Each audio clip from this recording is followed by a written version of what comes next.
Foretaste of Russia, and how they decided to Right. take down the name, and that people in the store were helping each other. They were not fighting with each other. Okay. They were saying, sometimes people get upset. Oh, why you cut me off? Why I'm standing here? Come on, you don't see me. There was none of this. Good.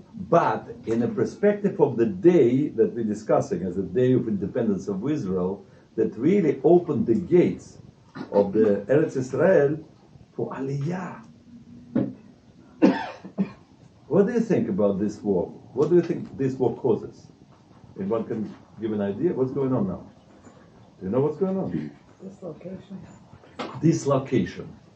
But dislocation, it's like the collapse of empire, like Egypt, as an evil empire collapsed. And Jews left this collapsing empire. Or maybe, on the contrary, when Jews are living, that evil empire is collapsing. Us fighting for freedom, collapsed slavery of Egypt. But at the same time, Soviet Union was collapsing, and many people came to America, came to Israel because of the collapse, and because of the tragedies or whatever was going on. So what we see today, tens of thousands of Jews running away from Ukraine, effect of life. Do you know this? You know this. Many of them come to Israel. I personally, on the way to Israel on Lag BaOmer, we have a program. We're going to have about 100 or maybe more people on Lag BaOmer in Ir David, right near the Kotel. Young people that came recently from Ukraine, and some came from Russia for the same reason they're running from Russia as well. So we have, in a way, unprecedented aliyah of those people, because if those people will continue living the way it was, everything would be the same. But maybe Hashem has a plan. Whatever the reasons why they're fighting is their hashgacha, their history. But for us, we see Jews are coming home. I know that there are flights from Moscow. I don't know if you know about that. There are flights from Moscow. There are urgent flights of Jews leaving Moscow. Flight after flight, people getting and running away. And when I asked one of our friends here, who was worried about her mother, and her mother was trying to get on the plane, and she asked me if I can help. And I asked, why your mother's leaving? She said the feeling is that Russia is turning North Korea, and they're gonna close the gates, and there's so much, how to say it, like police state restrictions happening, that Jews are scared. Some of the Jews, at least, scared to stay. So some of them choose to get out of Russia as long as they can. So it also provides them an opportunity to get out.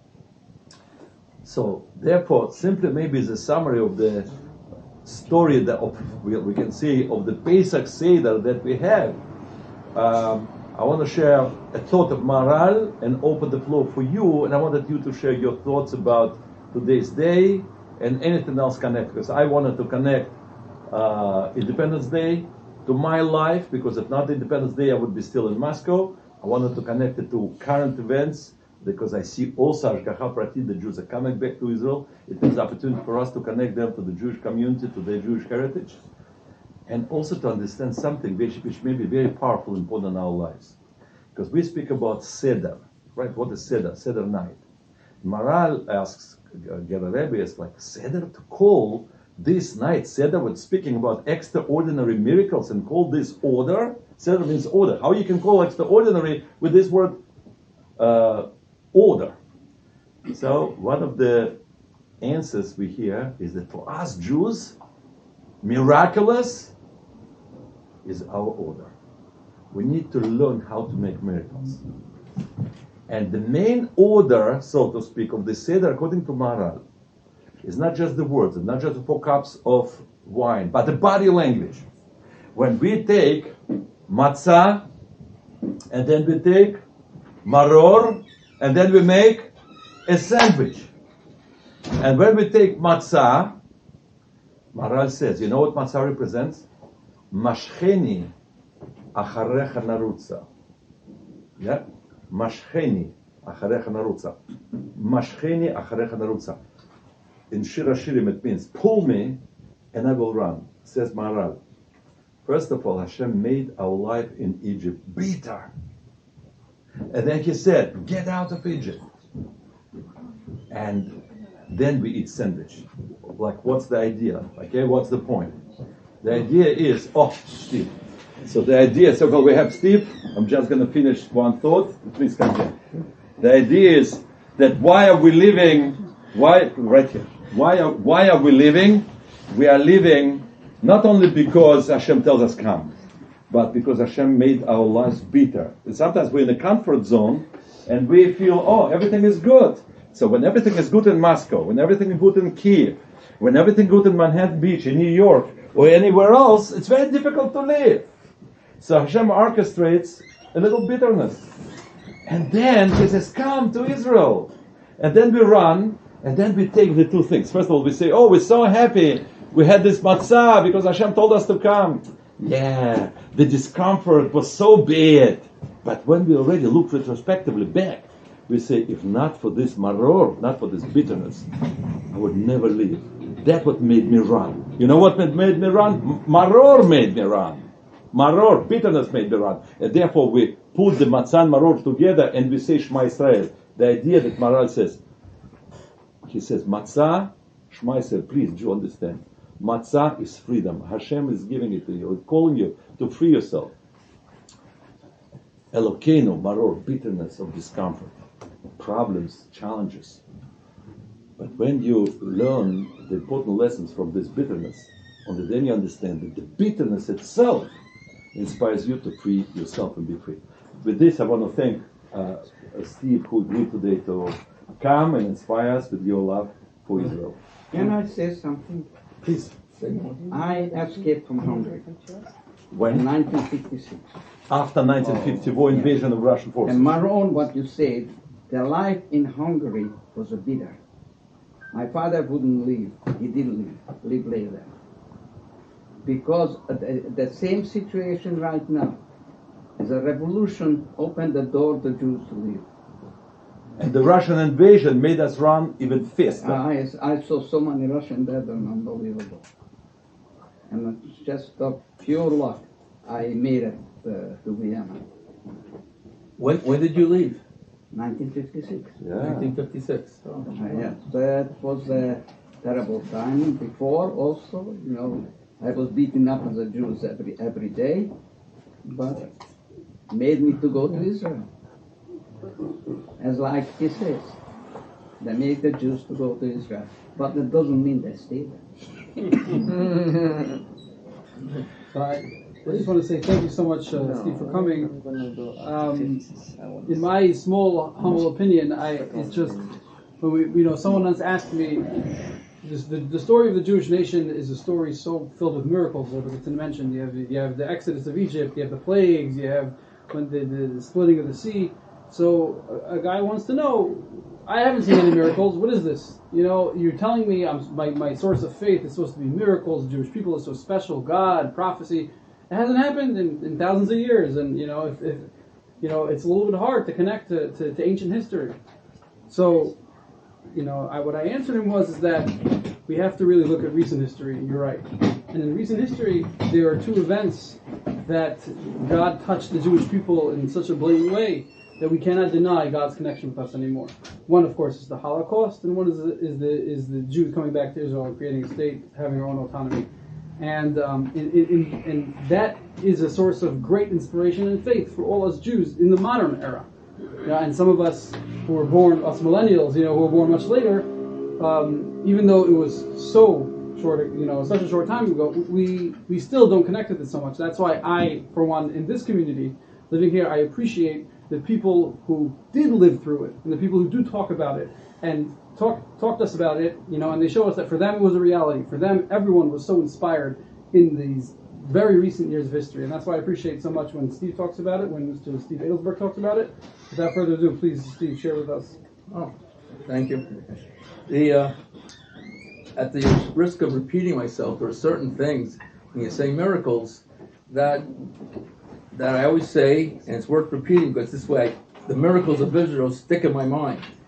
In 1956, Rav Joseph Soloveitchik, which was the Rosh Yeshiva of Yeshiva University, and probably one of the great minds of the 20th century, this was before the Six-Day War, it was before the Sinai campaign, he said there were 6 distinct miracles of the creation of the state. And some of you, I may have told some of you before, but it's just a quick review on the 6 miracles. But before we even go that, I think everybody in this room could say one thing: we're all in the same bucket. And what's that bucket? We only know life with Eretz Yisrael.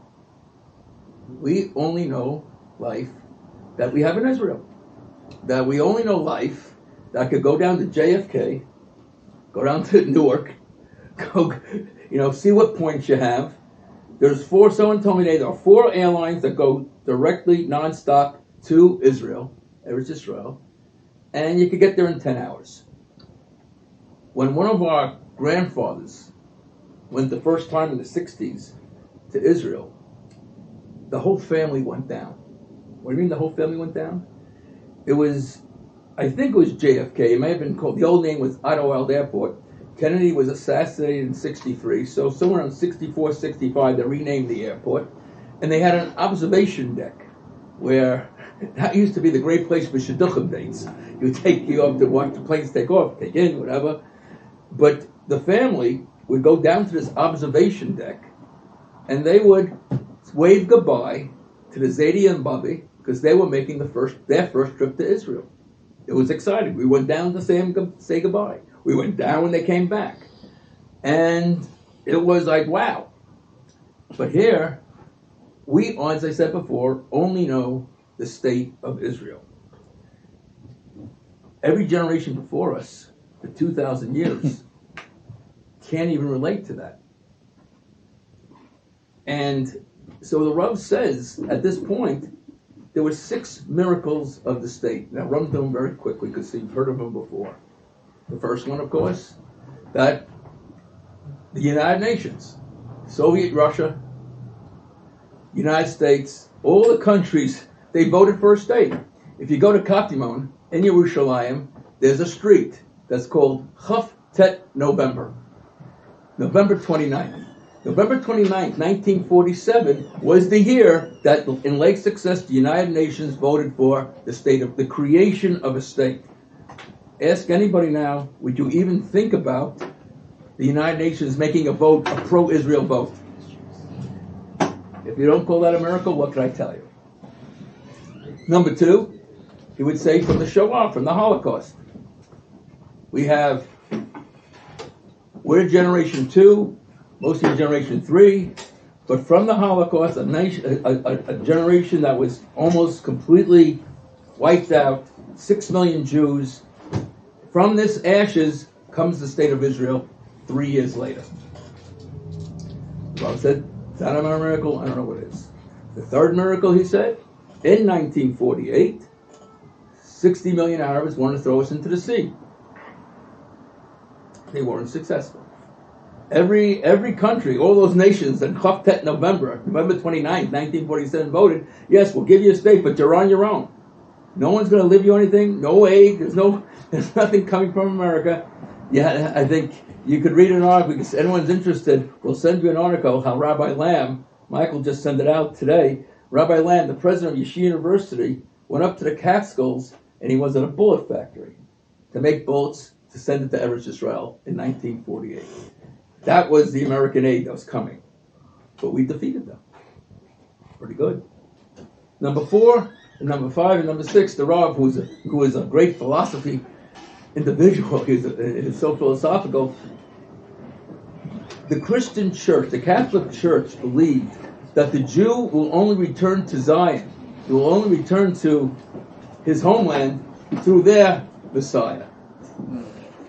And that wasn't happening, because now we're going back, and the Vatican and the Church could not handle the fact that we were returning on our own. Till 1962, the Vatican Church, until Pope John the 23rd, when he said, hey, they had what's known as the Ecumenical Council, exactly. And they had that, and they voted, hey, we're not going to blame you for the death of our guard, and by the way, we're going to recognize Israel. This is 1962, do the math, 18 years after, was it 1862, that's 48? No, I'm sorry, 14 years after the creation of the state. They were not good, and here, we're going back. Now number 5 and number 6. Number 5 is the one we all feel. Tomorrow morning, if anyone here feels they want to go to Israel, I can get you to Israel before Shabbos. Now, what time is it now? 9 o'clock. I could get you on the 11 o'clock flight. You'll get there by 5 o'clock. You'll be in Israel. That is a miracle. Nice trip for 10 Wait, days. are you yeah. really offering? Nice, If you're going, are you going? I would go. Okay, we'll talk That's later. my Rebecca, book. you have to We'll pay talk for later. it. He'll book the flight. Don't scare me because you're a lot cheaper than getting your net tickets. I want you to know. Now, the fact is, that was fun that we have a country to go to. Every survivor, Holocaust survivor, will tell you, why don't you try to escape? Because there's no place to go. You had no place to go. My father told me he was in Plaszow. And in Plaszow, one guy escaped. And what they did, if you saw Schindler's List, that was the Schindler's List, they got every inmate out. Every 10th inmate was shot. That, the 5th miracle, we have a place to go. And the 6th miracle is what we saw in all the film clips we saw, that we have an army. That if you hit us, we're going to hit you back. And we're going to hit you back hard. When Jews were taken to Entebbe, who got them out? When there was Ethiopians who were lost in Ethiopia, they had to get out, who got them out? Our soldiers, our boys. So you have the 6 miracles. And later I'll tell you, what I think is a 7th miracle. But the question you have to ask ourselves, those are the miracles, but what made the nation of Israel, Eretz Yisrael, every aspect of the nation, every aspect of our country, every aspect of our people have been an unbelievable success. I'm not just talking about the Hasidim. I'm not talking about the modern Orthodox. I'm not just talking about the Chilonim. Every aspect has just flourished. When I was a kid, they said, oh, the Israelis made the Negev green. Wow. It was a wow. But go further. You go to Eretz Yisrael now, they just don't stop building. I was in Kiryat Gat. Kiryat Gat is a town approximately 10 to 15 miles south of Beit Shemesh, around an hour and 15 minutes outside Yerushalayim. Unless you have a relative there, you're not going to Kiryat Gat. No reason, I'm not saying you're not going to like it, but it's nothing, it's like, how many people here visited Hicksville, Long Island? You're not going to Hicksville, you're not going to Kiryat Gat, okay? We get it. But I have to tell you something. When I went to Kiryat Gat 3 months ago, they were building 15,000 apartments. And they said everyone was sold in the development stage. Now, I don't know if anyone's here in real estate. If you meet a developer and he tells you that he was able to sell out his building during construction, that's a home run. Now, he's telling me 15,000 apartments are just sold. You go all around and you see the country. What caused that success?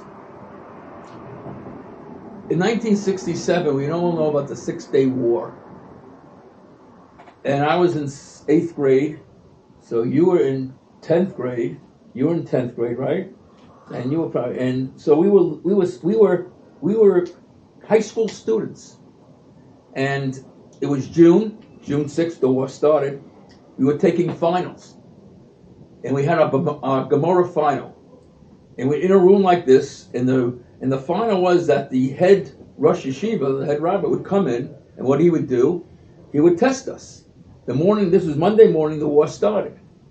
Our teacher, the Rebbe, put a radio on the table. Put on WINS. You give us 22 minutes, we'll give you the world. And every 22 minutes, he would put the radio back on. We listened to the news, shut the radio off, and for the next 22 minutes we'd say Tehillim, shut the radio off again. So you have to understand, the first day of the war, Egypt, Nasser, was stating that he's entering Tel Aviv. He tells to Hussein, why don't you join me? This is easy. We're going right through Tel Aviv. Israel was saying nothing. And basically, we were in the dark. All the rest of the world didn't know what was going on. Nothing was leaping out. Monday, we felt this fear that Am Yisrael is in sakana, is in jeopardy. No ifs, ands, or buts about it. And what I felt that week, it wasn't the success of the soldiers or the brilliant victories. It was the fact there was no such thing as a Haredi Jew, no such thing as a Hasidic Jew, no such thing as a Chiloni Jew. We were all in this together in a way that we were just one. And the world just looked at us and just said one word: wow, look at you guys. And it was such a power of Achdus. Wednesday morning of the war, the news started coming out. It's a very interesting story. You all saw the picture, maybe you saw it. Rav Goren, who's the chief rabbi of Israel, chief rabbi of the army, blows shofar at the Kotel. Very famous picture. And he blows the shofar, and someone says, Rav Goren, Sahal is entering Hebron. He goes, what? You gotta remember, for 19 years, no Jew has been in Hebron, and even before that, no Jew was ever allowed in Marat HaMachpelah. How many of you have been in Israel? You've been to Hebron? Yeah. You went up inside the mosque? Yeah. Before 48, the Turks let us, there's a famous thing called the 7 steps. You were allowed to go up. If you go to Hebron next time, you'll see as you walk on Oy to the right, you'll see burnt marks there, because that's where they used to light the candles. You couldn't get inside. The Turks didn't let you. Hebron was, that's it. So now for 19 years, we're never in there. Hebron is a city of 100,000 Arabs. And Goren hears that, and by the way, you consider Hebron now, I would say it's probably the most militant, one of the most militant cities of the Arab community. I mean, it's a Hamas stronghold. So, 19 what? That's where Avram's buried? Yes, exactly. Avram is talking about it. So, as a kid, I learned about it in Chumash, and I said, we're actually going to go into Hebron? We're actually going in? We're going to get in? Wow, it's Wednesday morning. But what the real history was, Goren just blows shofar, someone goes over to him and says, by the way, Tzahal, the Israeli army, is entering Hebron. He gets so excited, are you kidding me? He jumps into his Jeep with his driver, drives down to the city of Hebron, which is approximately 28 kilometers, 30 kilometers from Yerushalayim. He goes right in the square where you were, right in Hebron there. He gets out. There was only one problem. The Israeli Defense Forces didn't get there yet. He arrived before Tzahal. And the most amazing thing happened. The Arabs came out with a white flag, and they surrendered to this rabbi with a beard longer than mine, and with a little Sefer Torah. And they said, here's the keys to the city. And that's how we captured Hebron. Not one shot was fired, and just handed it over. This Wednesday, we hear, as we're walking into this assembly, and I was in West Hempstead, Hebrew Academy of Nassau County, the word starts spreading, Hebron b'yadenu. We have Hebron. They asked us, there's going to be a rally that Thursday in Washington, D.C. Who wants to go? We want to get an idea. Would anyone want to go? The whole 7th, 8th, and 9th grade stood up in unison and said, we're all going. Every yeshiva that I knew took buses, were going down to Washington. One yeshiva had a yearbook. They decided to do away with the yearbook, give all the money to Eretz Yisrael, and the yearbook was mimeograph papers. We went down to Washington. You can imagine the amount of buses that's going down on the Jersey Turnpike 95. But there's one thing that I remember that sits in my memory. When you have all these buses, you know buses break down. And on the side of the road on 95 going down to Washington, D.C., there was 2 buses on the side broken down. But outside were students, Jewish students, outside the bus with Israeli flags, just waving the flags and waving the buses on. And we all just got out the window and just started cheering. And that's the memory I have. Not the memory of the soldiers going in. To me, the memory was the togetherness, the pride to be Jewish, the pride that I used to walk to shul in my town. I wore a yarmulke, so I was the rabbi. I lived in a town that was 3 years. We used to call them 3 times a year Jews. What's 3 times a year Jews? Rosh Hashanah, Yom Kippur.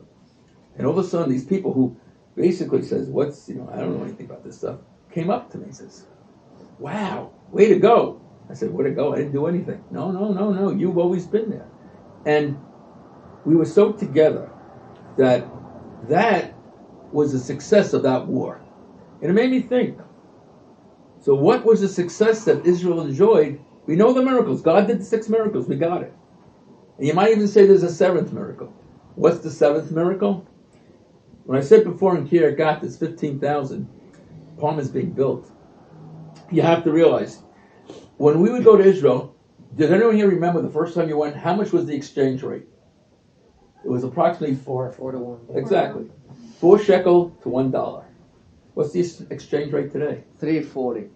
340? I think that's high. Just went up. 344. It just went up. Just went up. It was like 320, it was down to 380. Mhm. The shekel, in my opinion, is stronger than the dollar. How's that possible? We had the Great America.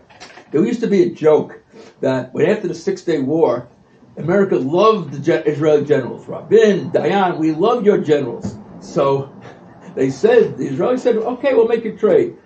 We'll give you all our generals. You give us your generals. Well, whose generals you want? He goes, General Motors, General Electric, General Dynamics. 5 years ago, Israel called back. You know what they said?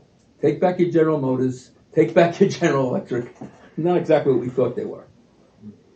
What was interesting that the fact was that in Israel now, every internet company, from Amazon, Microsoft, Intel, they all have a presence in Israel. This is the first time, and I would let someone to say I'm wrong, so point out differently. And Jack here, my good friend Jack, he will tell me that I'm wrong. He gets off to tell me that I'm wrong. He's fact-checked me right now. You don't see him doing it, but he's doing it. He would love to tell me that I'm wrong. But every company comes to Israel, and they're paying Israeli salaries.